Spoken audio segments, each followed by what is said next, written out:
What's up, guys? I Fix It in Your Face. Don't forget, I have a Facebook that you guys can join if you have questions about anything in the video or anything in regards to anything motorcycle, scooter, fix-it stuff.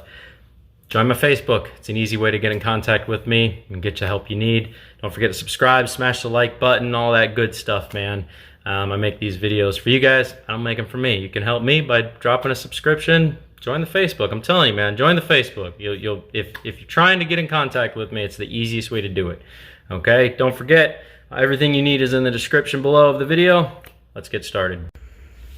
What is going on, guys? So this Katana has developed a misfire and a fuel gravity feed problem. For whatever reason, Suzuki designed the 600s and 750s from the early 2000s without a fuel pump. So they made them gravity fed. Unfortunately, this fuel system's having a problem. So number one, we're going to look at that. And number two, we're going to find out why we have a misfire on the fourth cylinder to the right. So all the way to the right side of the bike, if you were looking at the back of it, the number 4 cylinder has a misfire. If I had to take a shot in the dark, probably going to say we most likely have spark, but we probably do not have a good working spark plug.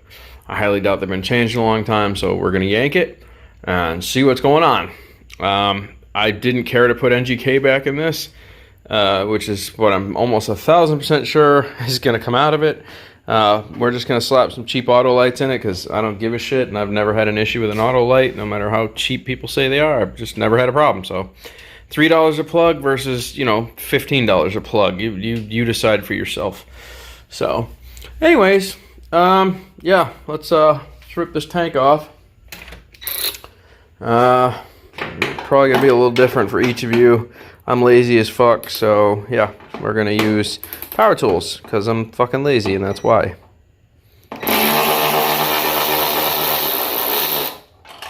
So, oops, well, I'll have to get that in a sec. Let me just stop short of taking him out so that doesn't happen again. Alright, so here was my mistake the first time I put this back together, is that I didn't think I should run it this way because I saw that it had a vacuum petcock on the fuel system. What I didn't realize is that there was no pump for this bike. This bike was not pumping fuel. It is a gravity-fed motorcycle. Had I known that, I would not have run the fuel line underneath the air filter and then come all the way up here and then plugged in, because it's counteracting gravity by putting a loop in there and doing it. This is a direct feed line. This is a direct feed line. It goes straight down to the carb, so it has to be, there can't be any interference. They're basically like as little amount of bends as you possibly can. So now I have a bunch of extra line because of how far I had to run it. So now when I go to reconnect this, I'm basically going to put this exactly the length of what it is. So when the tank goes on, it's basically just a straight shot. So if the bike is upright, it's going to keep feeding, and as long as there's enough pressure, it's going to keep pushing it downwards at an angle. So that was problem number one right there. Number two, let's pull all these spark plugs out of here and have a look at them. I'm having a problem with cylinder number 1 down there, and the first thing I notice is that these two guards, actually it looks like all 3 of them except for one, is actually on there properly.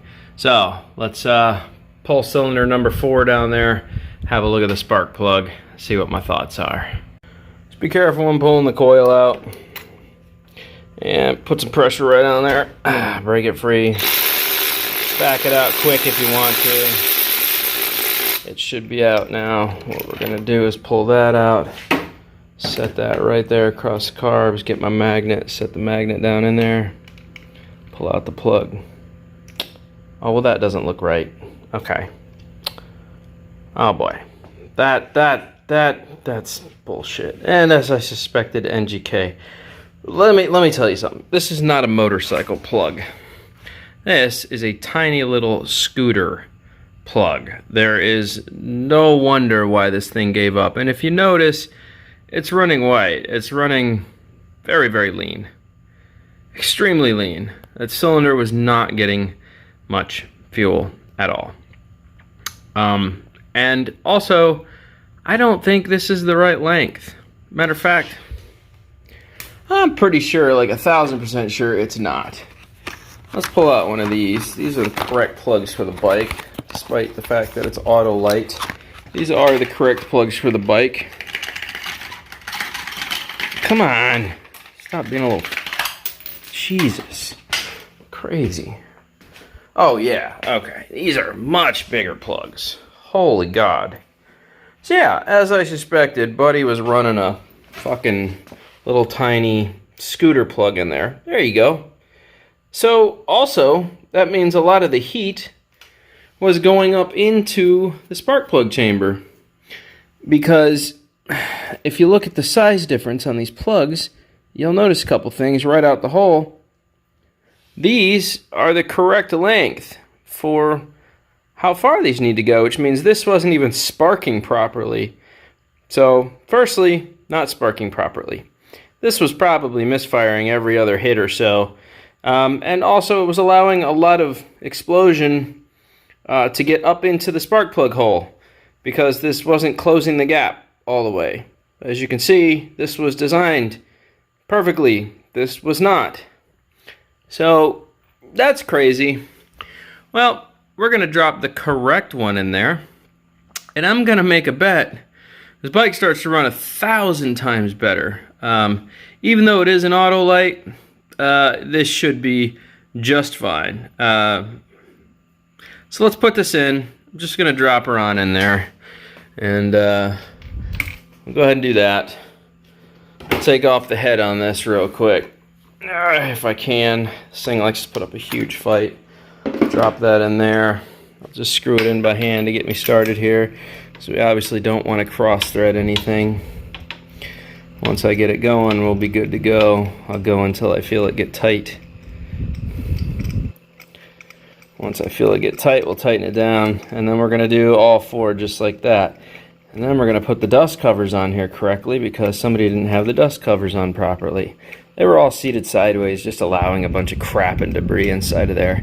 There we go. So that's good.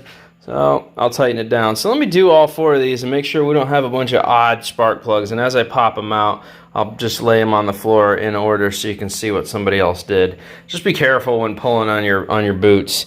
You really don't want to hurt a boot if you can like avoid it. Try not to put too much tension on these boots. So let me finish tightening that one up. Alright guys. Totally OSHA approved, trust me. So as you can see, I have poured some gas in here as a gravity feed because this bike is gravity fed. It's still taking it down, which is also a very good sign. That means that it's filling the carbs, and that's exactly what I want.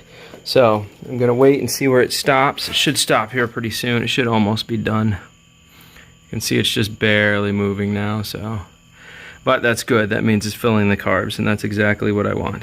So, all right. Still taking a little bit. We're good though. I blocked off the vacuum line that comes off of carb number 4 that would normally feed the petcock.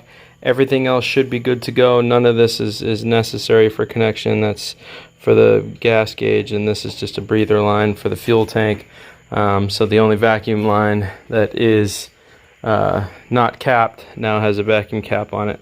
So I should be able to start this puppy up, and we should be able to hear the wonderfulness of a bike running all 4 cylinders, getting proper fuel.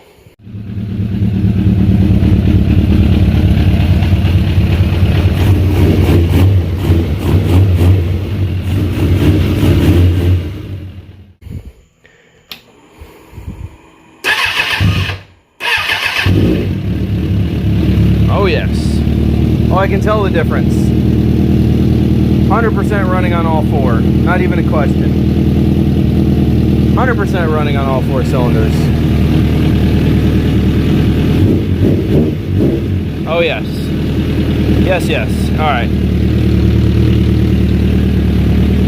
It's pretty late at night, and on my last ride I actually ended up blowing the back end of this muffler off because this bike had so much power. So that pipe we just shoved on here, couldn't handle it, blew the entire back off the muffler. Pretty sweet. But yeah, it's like 1 a.m. I want to piss off my neighbors. But there you go, problem solved. So remember guys, if you're having gas feeder line problems, right here, big indicator, is that you have either air pockets going on, but you need to make sure that your fuel line comes up, not down and under and around, up, lays down over the top, and then plugs right in. And yeah, hey, proper plugs makes a huge difference. This bike is running perfect now. Sitting at 1,000, didn't have to use the choke to start it, cranked right up. Battery sounds like it could use a little charge because I've been messing with it, but outside of that, this machine is primo. She's a happy bike. So yeah, but I have to address this petcock. I'll let this drain tonight, and then tomorrow I'll take that off and I'll reseal that, and then we'll slap it back on there, and it should be all right. It's leaking out of the back of the petcock, so clearly there's a problem. Clearly it needs to be sealed up, so that's what we're gonna do. We're gonna seal it, make sure it doesn't leak again. All right, so bike's running on all 4 cylinders, cranked up, running like a top, took throttle, no choke necessary, and I believe this is the first time since I've owned this bike that it's been running all 4 cylinders. I think the first ride that I took this out on, it was chugging. I thought it ran like a 650 and it sounded weird. So it should have a radically different amount of power now that it's been dragging a cylinder the entire time. So surprised I didn't realize it, to be honest with you. I mean, I thought I did, but I was like, maybe. I always heard from people like the 600 Katanas are just slow bikes, so I just assumed that was just how they ran. Some of the other videos I listened to also sounded kind of the same, so hey, maybe they have problems as well. I don't know. This is the first 600 I've had a chance to play on, but I can tell you without a doubt right now that this is running all 4 cylinders. So to save some of the gas fumes, I'm going to go ahead and just put this rag on there, and we should be good. I'll let this sit for the night. I'm going to unplug it off here and let it dangle over the top. And yeah, bring my grill in, and tomorrow I'll have a look at that fuel tank. We'll finish fixing that, and then this thing should be able to go back together without issue. So cool. There you go. I know you guys were dying for some motorcycle content. That's how I address these problems. And remember, if you want to see if you have a misfire, if you think you have a misfire, just start the bike up, take a water bottle, and just go along each one of the headers. They show you what cylinders they go into, these headers right here. I don't want to touch them because they're really hot right now. Spray them with water. If they don't sizzle, that's a cold cylinder. That means that you either have a carburetor problem, a spark plug has gone bad, or your coil for whatever reason is having a problem, or the wire. So outside of that, if all the other cylinders are running, then you either have a carb problem, coil problem, wire problem, or spark plug issue. So that's an easy way to tell if those are your problems. Just take a little bottle of water like this, except this is gas, poke a tiny hole in it just like that, and then just put it up there and spray each one of the headers while it's running. Once the bike warms up, trust me, you'll know, it'll sizzle off if the cylinder's running. If you spray it and it's just cold and the water just leaks down and nothing happens, that's a cold cylinder. So anyways, this bike's running perfect now. It's definitely accepting the gas. Took it all the way down. I can tell that it filled the floats up, so we should be good there. So yeah, I'm actually gonna go ahead and just seal that up. We'll make it a complete gravity fed system, no vacuum drive. I'll put a plug on the end of here. We'll remove that entire vacuum line. There's no reason to have it because it's not going to be a vacuum system anymore. So yep, there you go. All right guys, I fixed it. If you guys have any questions, don't forget to comment below. Let me know. Smash the like button, show a little love and support, and I'll catch you guys on the flip. Toodles.